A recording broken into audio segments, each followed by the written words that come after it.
Welcome to episode 1 of the Falcon Punch study. When doing these animation studies, I like to also do a bit of sculpting and rigging.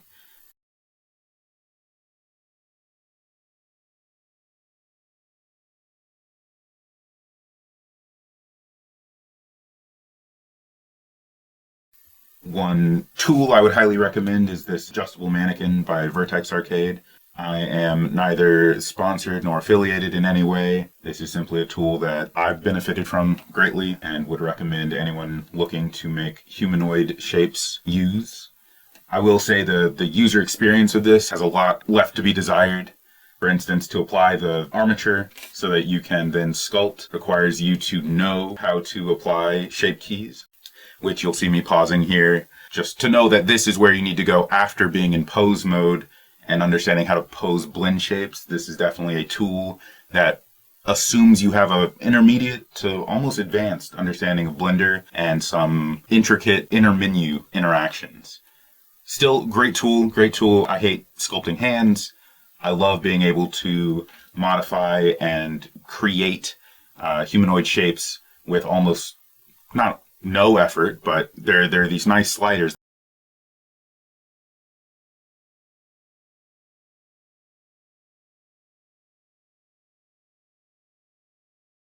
But there's nothing you can't fix by just going into editing mode once you get rid of the rig. Once you start remeshing, it's a good idea to separate the hands.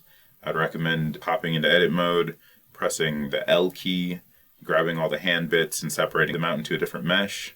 It's going by pretty fast. Deleting one, you can use mirror modifiers, get rid of a lot. Similarly here, I think I noticed the thighs were actually catching too much. So again, mirror modifier, just moved on the X. You might have seen earlier I was trying to move it with the bones. That didn't work very well. But yeah, then you can start just remeshing, get it down to something sculptable. And again, it's good to be able to go forward and back. While things are all separate, you can hide things and change proportions pretty quickly. Don't feel overly beholden to committing to any remesh until you're actually happy.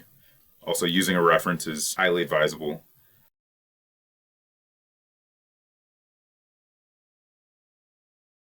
One thing here I'm using is the QuadRemesher, which I will say, even for the price, is my favorite thing, just based on how much I absolutely hate retopology. I cannot stand how long it takes and how much you're recreating what's right underneath.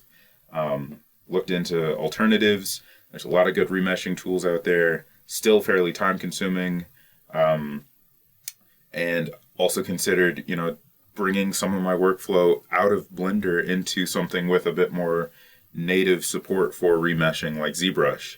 And then I compared the prices, neither of which are cheap, but where one is pay once and keep, the other one for a single year is more than 3 times as expensive. So I keep it all in Blender. The fact that this video would have more than doubled without this step being present, I have no desire to get fast at retopology. I just want to sculpt, hit a button, and be done. And for that alone, again, not affiliated here either. It's expensive, but I unfortunately do think that it is worth it. Can't justify getting ZBrush and learning a whole new set of tools when this one gives me exactly what I want, despite its price. It's worth it. But yeah, even the retopology is reversible, which is great. And I like to use the high density mesh for sculpting, just getting the shapes as close as possible. I wouldn't worry about this too much. You'll see here I do spend a decent amount of time on it, but you're not looking for detail here, you're just looking for volumes. Because once you remesh, this is going to be rigged.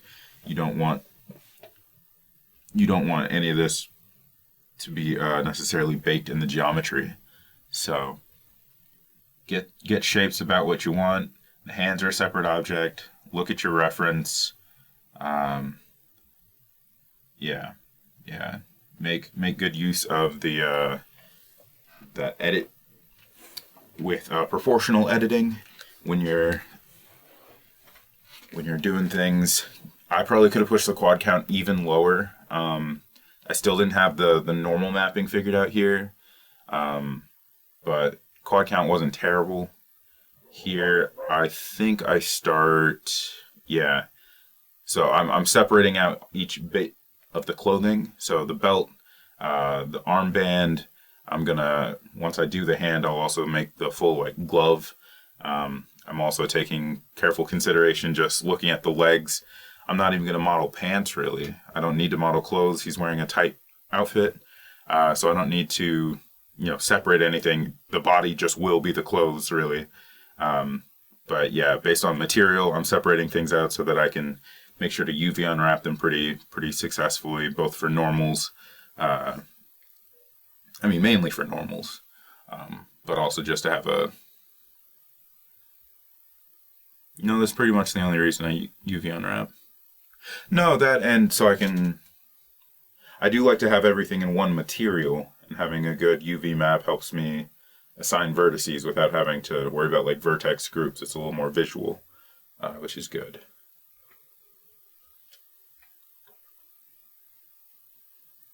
Here I am making the rest of the outfit.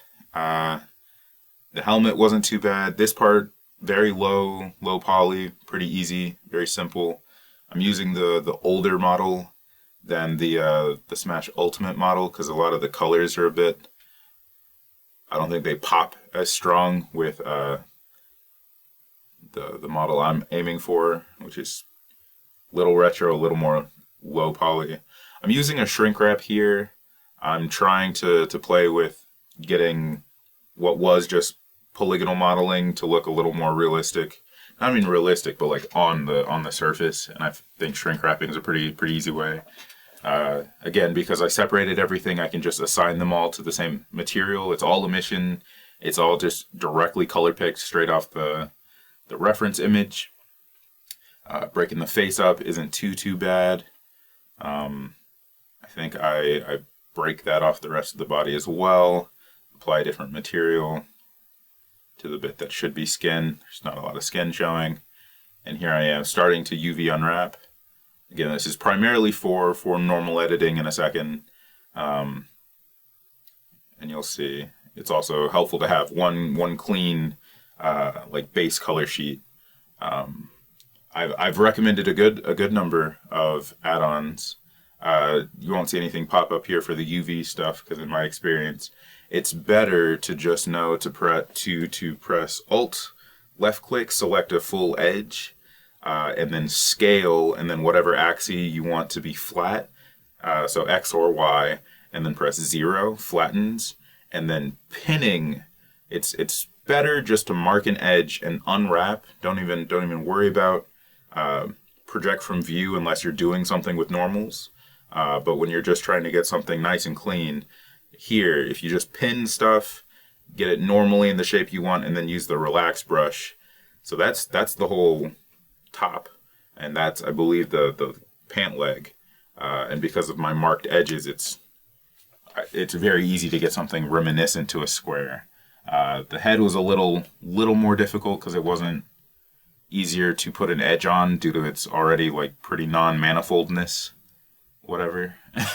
So, but again, aim for low poly, you get a much lower amount of work there. That was me scaling. I don't know why I even bothered pinning. Doing a little preliminary organization, looking at the leg. The leg is definitely something I'm going to want to put that normal on for the Falcon on the shin. That'll be in a later video where that's entirely focused. By the way, all of this, while sped up here and kind of narrated over, this is me kind of reflecting on what I've done. The full unsped up and without all the pauses edited out is also still available just on this same YouTube channel. It's just in a playlist. I think just a record keeping playlist. It's there. I like it for just blatant reference, and I'm gonna drop in how long this actually took. But in terms of digestibility, I think this is a little more palatable. I wouldn't want to point somebody at a 3-hour video to say like, oh, here's how you sculpt and use some tools. So I hope the extra effort's appreciated in trying to present this. The hand still gave me a lot of issues, I will say. The fingers are especially annoying because I don't want them like webbed like a frog. But the issue being, if you remesh it at too high, you get weird loops. This is one area I think the QuadRemesher does struggle, and I think it might have just been... I should have cut my losses probably about 30 minutes ago from this point in the video already, and just not had clean quads. That would have been fine. At the end of the day, you always want to remember the most important thing is the final shot, and for this context, there will be no close-up hand shots.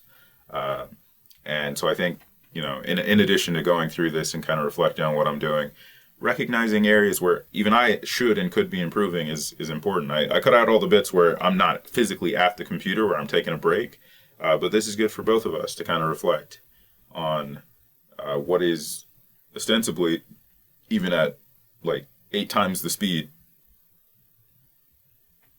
bit of a waste of time. Yeah, and here I am adding more and more and more geometry, trying to get things clean. I think because it looks like and it reads as a hand, I can just really separate the fingers and then just hit QuadRemesh and not look at this. Because yeah, this is like playing Operation, but there's not a win state. You're just grabbing vertices and hoping. But yeah, so once I got the hand, just grabbed the wrist, brought out that glove bit that covers the forearm. The geometry all around here isn't perfect. You hit shade smooth, you shade it flat, you get away with a lot of things. Again, in an even later video, at present I have begun to animate this, so I'm speaking with the hindsight. Yeah, I'm speaking with hindsight. That yeah, maybe the wrist area, the whole forearm, could have been modeled as one, and the bit that's under the glove maybe shouldn't. Something needs to be fixed. It's a little wonky there. This was a solution I was really proud of in the moment. I thought, you know, let's take some low poly modeling. Let's just shrink wrap it right to the surface. This makes it really easy. I don't know if you remember, but when I was UV unwrapping, I only did half. So this is not due to it being asymmetrical. These are not things that I could just paint on. So solution-wise, not terrible. I probably should have. I don't know, actually. That I'm hoping there's something I can fix in the near future with my skinning process when I'm applying the rig. Some of these small bits got attached to the wrong bones, and I couldn't see when I was like manually going in. Lots of small things, lots of disconnected geometry when rigging is frustrating. And again, up to this point, I was feeling pretty proud. The shoulder pad is just a subdivided cube that's modeled in, and that, again, the line on the chest, pretty sweet. This is where I started still feeling confident, but where a lot of my problems began. This weird cowl? Is this a cowl? This collar to his jacket, especially in this reference. It's really flat, and my solution looks great, again, until I try to skin. When I try to weight paint and get everything working, it looks great. And as I was showing people as I was working on it, they told me not to smoothen it, keep those sharp angles, which I agree. I do think it looks. I think it looks very sharp, literally very sharp. And yeah, all I'm doing is extruding a plane. Yeah. The plane's got 2 colors applied. I'm just making sure everything's lining up. And looking at the reference, the outside of that plane is blue. So here's where I start adding a little more geometry. What do I do? Just duplicate it? This might have been where I messed up. Also, yeah, the ascot. It's hard when all the geometry's clipping. What did I do? Did I just extrude out of it? This might be why it was really bad to rig. But the geometry was still low, which was achieving my primary goal, and it was looking good from the outside, which, again, meeting my secondary goal. Here I'm further reflecting all the art, trying to sculpt this down. I think I also shrink wrapped this, and then I shrink wrapped it a little more around the edge and then a little less around the shoulder. And then I'm just trying to spread it out. This was definitely one that was hard to make look super, super good. Probably could have sculpted something better had I increased the quad count, but I was already thinking like, oh, I'm already here. I'm at what I want, so I didn't. That's another step I could do. I took a quick detour to look at the compositor and look at pixelation, and here I'm making everything fit on one nice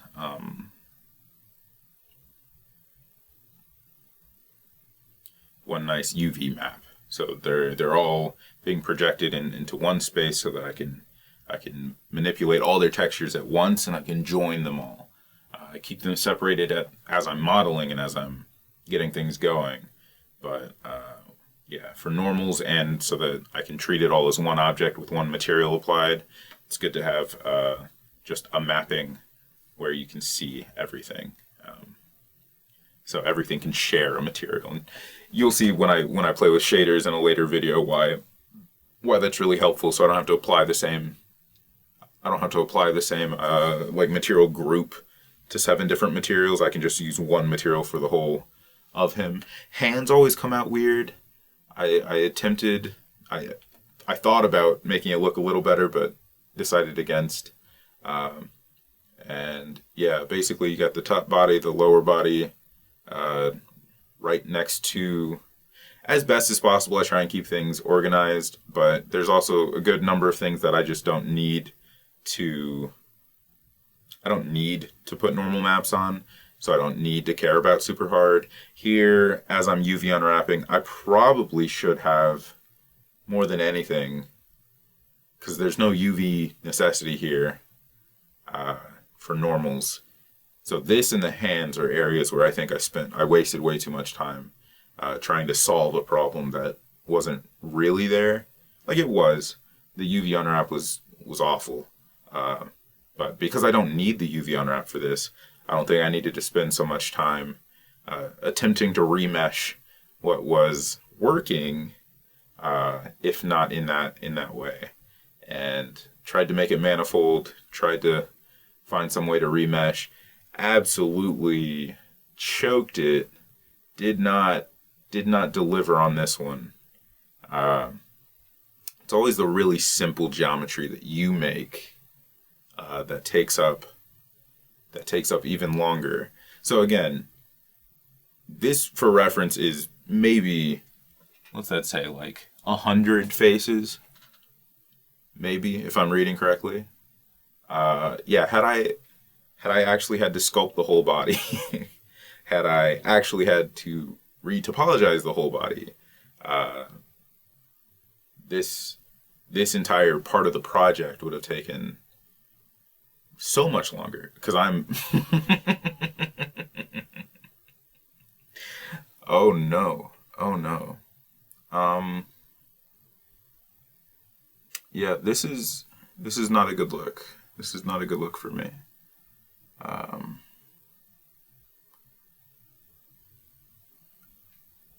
You know, I'm keeping some quad topology, and there's nothing else that I can compliment myself on right here.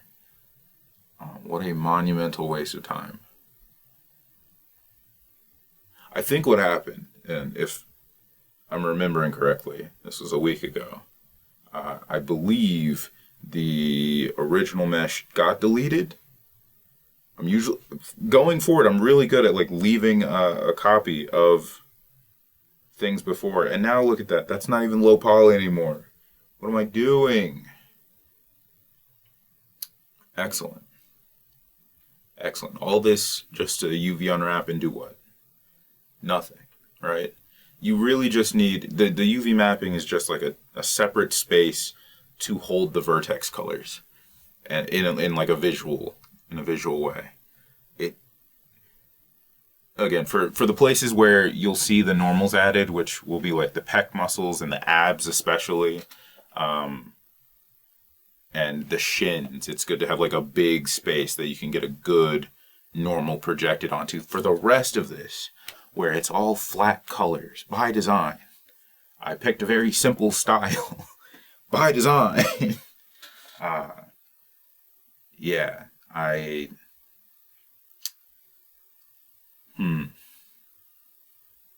not proud of this one. That's okay, but I'm just not proud of it. Live and learn. So, yeah, look at that. Good job, man. You made a really clean, squarish UV that you're not going to touch again. Anyway, get everything all in one, and then what I can start doing, my initial attempt was just to draw in the eyes. And while I do like how it looked, I do want kind of want to animate the eyes a bit. And when I'm putting everything on one texture, it becomes a little less. And here what I'm doing is I'm baking. You go to cycles. You point each of these objects at just a selected image node in the shader, get to cycles, start baking, and then yeah, because all the UV maps are sharing the same UV space, basically, you can keep just projecting everything onto an image, the same image, and then save the image. Here, I made a copy, joined everything, applied every modifier, made one joined mesh, and then I just point at that generated image, get rid of all the other materials, and then we can use, if you are at all curious about this geometry node setup, you should check out AVersionOfReality or AVersionOfReality, whichever handle, depending on platform. Cool stuff on Twitter. There's a tutorial for making this exact geometry node setup on YouTube, and you should also check out, they've got a really cool blog. They talk a lot about normals. Hey, thanks for watching. If you'd like to see more, you can get ahead of these videos and watch the VODs of the live streams. If you want to get ahead of those videos, you can tune into a live stream. I'm still ironing out a schedule to stream consistently. That's a stretch goal of mine at the moment. Working too much, working too hard. If this helped at all, leave a like, subscribe. That does a huge deal for me. If you'd like to see any part of this in more detail, slowed down and with greater degree of explanation, leave a comment. I've got the file on me, you know. I'm happy to explore more detail. Better yet, again, come drop into a live stream. Catch me. Find me on Twitter, Ankara, same name, Cut Teeth. Thanks for watching.